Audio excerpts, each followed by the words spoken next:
साथियों, सभी को जय फुले, जय संविधान। हमारे महापुरुषों को नमन करते हुए मैं ये कहना चाहूँगा कि मैंने जो ये फुले फिल्म देखी, उसमें यह देखने से यह मुझे महसूस हुआ कि हमारे पुरखों के साथ कितना अत्याचार अन्याय हुआ, और उस अत्याचार अन्याय के खिलाफ़ हमारे महापुरुषों ने अपना जीवन लगाकर त्याग, तपस्या और बलिदान किया। उस बलिदान के बदौलत आज हमें जो सहूलियतें मिली है, आज हमें कोई पूछ भी रहा है, हमारा मान सम्मान और स्वाभिमान सुरक्षित है, तो वह है हमारे महापुरुषों की बदौलत।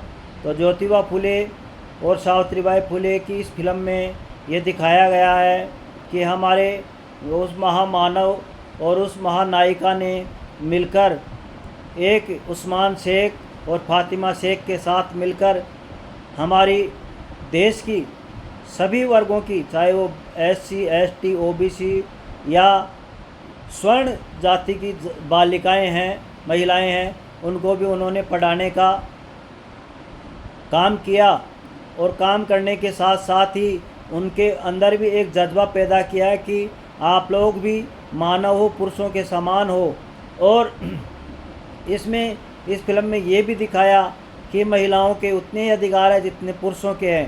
तो मैं ये कहना चाहता हूँ, इस फिल्म के माध्यम से हमने ये सीखा है कि हमें भी अपने महापुरुषों के से कुछ प्रेरणा लेके, और प्रेरणा लेने के बाद अपने जीवन में कुछ जो समय बचा है, उस बचे हुए समय को अपने महापुरुषों के रास्ते पर चलते हुए, जो लोग दलित है, पीड़ित है, नारी है, उनको अपने अधिकारों के प्रति सजग करते हुए उनके लिए संघर्ष करें, उनके लिए उनको न्याय दिलाने के लिए अपना समय, मनी, माइंड और अपना हुनर उसमें खर्च करें, पे बैक टू सोसाइटी के माध्यम से।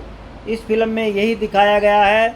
मैं ज्योतिबा फुले को, सावित्रीबाई फुले को, उस्मान शेख को और फातिमा शेख को इस वर्तमान परिदृश्य में मैं उनको नमन करना चाहूँगा, क्योंकि इस वर्तमान परिदृश्य में हिंदू मुस्लिम ये किया जा रहा है, लोगों में भ्रांति पैदा की जा रही है, एक दूसरे के प्रति नफरत पैदा की जा रही है। जो लोग इस देश की शासन और प्रशासन में काबिज हैं, वो लोग हमारे महापुरुषों के आंदोलन को ख़त्म करना चाहते हैं। तो मैं यही कहना चाहूँगा कि हमें भी हमारे महापुरुषों से कुछ सीख लेके और अपना ऋण से उऋण होने के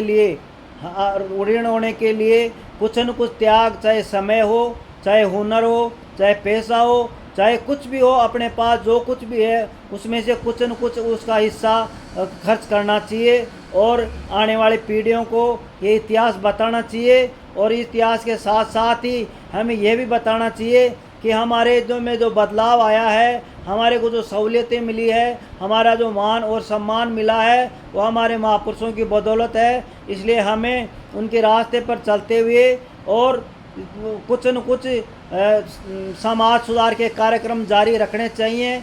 और जो भी कमज़ोर है, महिला है, पीड़ित है, दलित है, उसके पक्ष में अत्याचार के खिलाफ़ खड़े होना चाहिए, और लोगों को भी यही सीख देनी चाहिए, और ऐसी परिस्थितियां पैदा करनी चाहिए जिससे कोई छोटा कोई बड़ा नहीं हो, सब समान हो और हमारे संविधान की रक्षा हो। धन्यवाद। जय भीम, जय संविधान, जय फुले, जय सावित्रीबाई, जय फातिमा शेख, जय उस्मान शेख। धन्यवाद।